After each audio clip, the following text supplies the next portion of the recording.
So that's it for tonight. We'll now do the after show. And again, of course, our fisherman, Clark Kooning, MMR, is not here to run that. So I will open it up as I normally do to anybody who may be new that we haven't heard from. If you'd like to make a comment, make yourself known, introduce yourself, now would be a great time to do it. If we don't have anybody that's new, if anybody else would have any comments, please feel free to make those at this time. So who wants to talk? Well, I'll add something if the gentleman that was asking about drive shafts are still on here. Okay. Depending on what scale you operate, you might look into some of the drive shafts that are available for radio controlled cars and trucks. They make some wonderful carbon steel CV style shafts. They make actual ball bearing U-joint style shafts that are both carbon steel and Durlin. I can't remember if it's some Sunset Limited or which brass company it was, but at one point in time, the Durlin shafts that they were using were actually designed for a Tamiya radio controlled car, and they adapted them into the brass locomotives. I mean, I didn't know that. Huh. So, It just goes to show you what's available in other hobbies that most of us don't know about or never thought about. And, you know, it's just not there as far as we're concerned.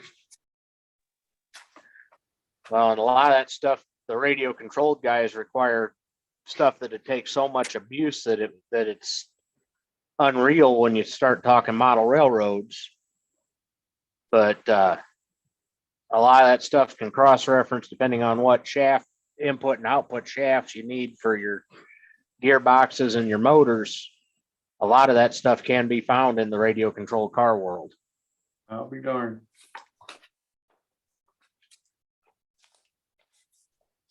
Well, you know, last show there was a gentleman on John Mack that had some information about Ted Becker, and I'm wondering if anybody's heard any current information about Ted. I have not, but I know that he was awfully ill last week, and I hope he's much better. But I'm just curious if anybody may have heard from anybody else about what his status is right now.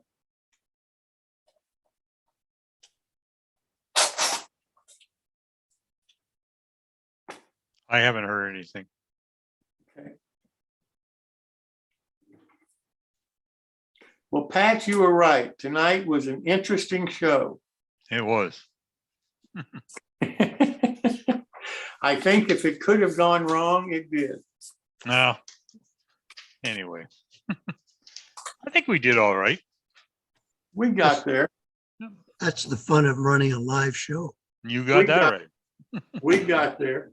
Finally, we got there. Yeah.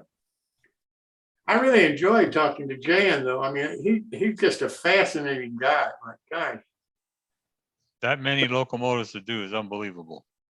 Can you imagine, though, the cost of a brass locomotive after Jan has done all that he can to it with the back end and all the rest of the detailed parts that he uses and everything? You got any idea what that cost would be? You would even ask, if you asked him to do the job, you'd let him do it. You wouldn't even ask what the cost is. I know that is scary, but I mean, the talent that he has, gee whiz. Unbelievable. He'd be a person to learn a lot about from it. Oh, I'm surprised absolutely. he hasn't got a partner. Well, you know, that was a question I wanted to ask him and I didn't do it. But, you know, he said how he got with Howard and so forth. He learned from the other guy that was doing it for Howard that was sick and had to quit. Yeah, well, he learned from somebody. Be nice to pass it on to someone else.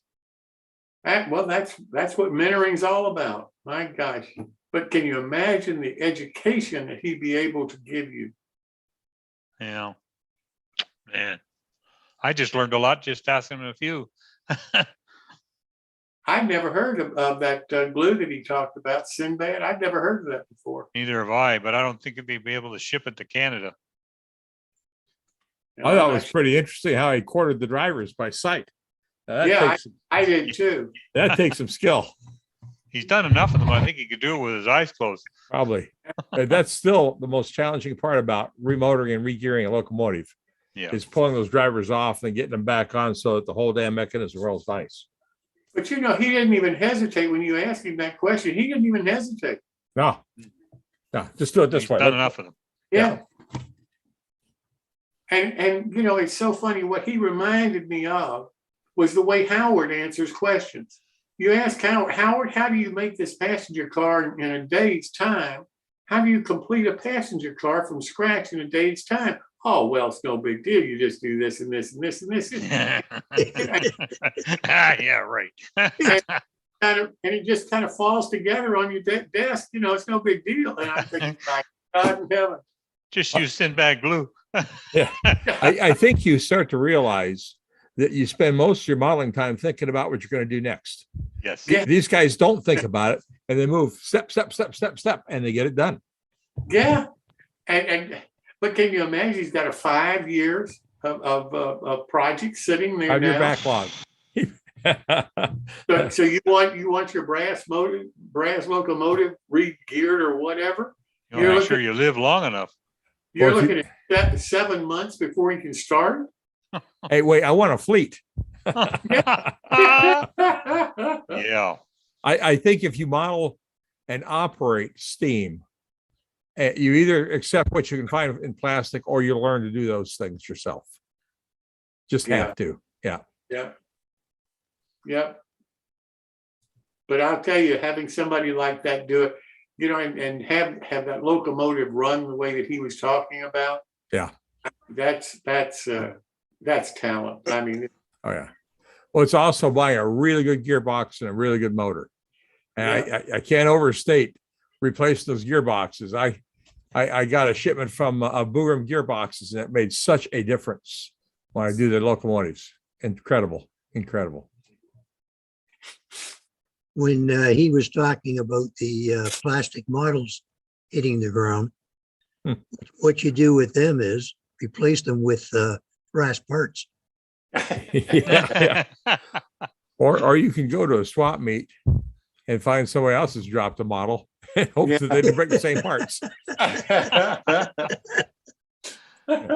Oh, I have had a pot metal locomotive fall off the layout and hit the ground, oh. smashed the cab. It was super detailed. It had gone through an NMRA contest, and I was stupid and ran across a bridge that I hadn't put footings in, and the whole damn bridge just tipped because it was so heavy. It was a Bowser, Oh, and I heard this smack. I look over there and oh crap! It just it smashed one side of the cab in and knocked some details loose. I just took the whole thing and put it in the cabinet with the smashed side in. So I didn't have to look at it and just set it there for a couple of years. I eventually got the courage up to push it back into place, but it did repair all right, but it wasn't ideal. just leave it at the bottom of the gully as a smashed engine. Yeah. Not a bad idea. Yeah. When Until I- you're ready to work on it. Yeah. Then you bring When I up the big crane. There you go. When I first got Yeah. into model railroading, I used to paint brass. And the first brass engine I ever did was a Pacific.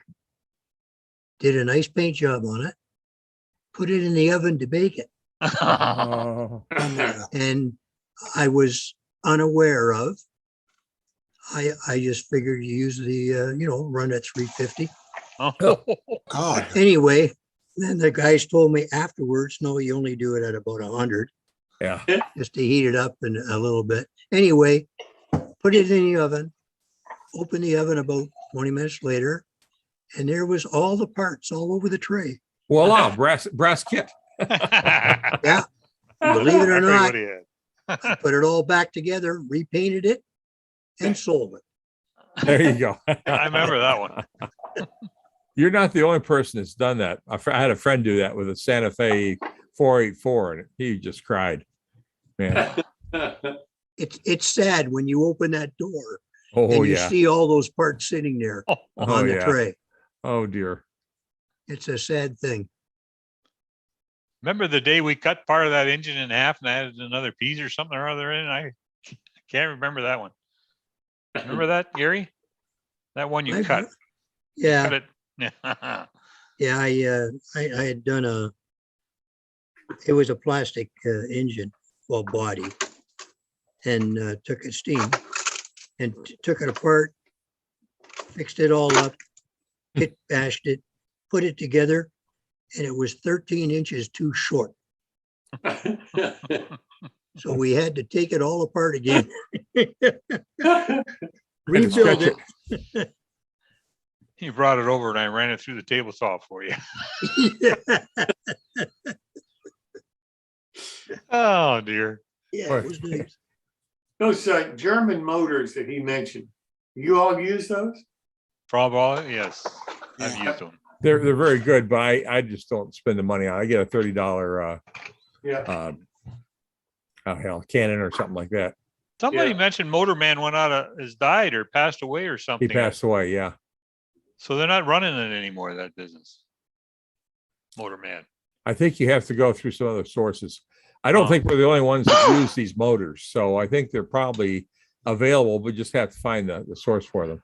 But they are expensive. And I find that some of the Canon motors and some of the others are good enough for me. Yeah. They run Yeah. pretty smooth. Yeah. With a good gearbox and a smooth mechanism, you get the good performance out of them. Yeah. Now, I think there's probably a level that he gets a little bit better than what I'm getting, but I think that I can live with what I got. I'm You see gonna the guys if come I down can- there and they slam them around and run them too fast. I'm going, why do I spend all the time doing this? Yeah, it makes you sick. Yeah. They don't Well, seem to appreciate it as much as you do when you're putting it together.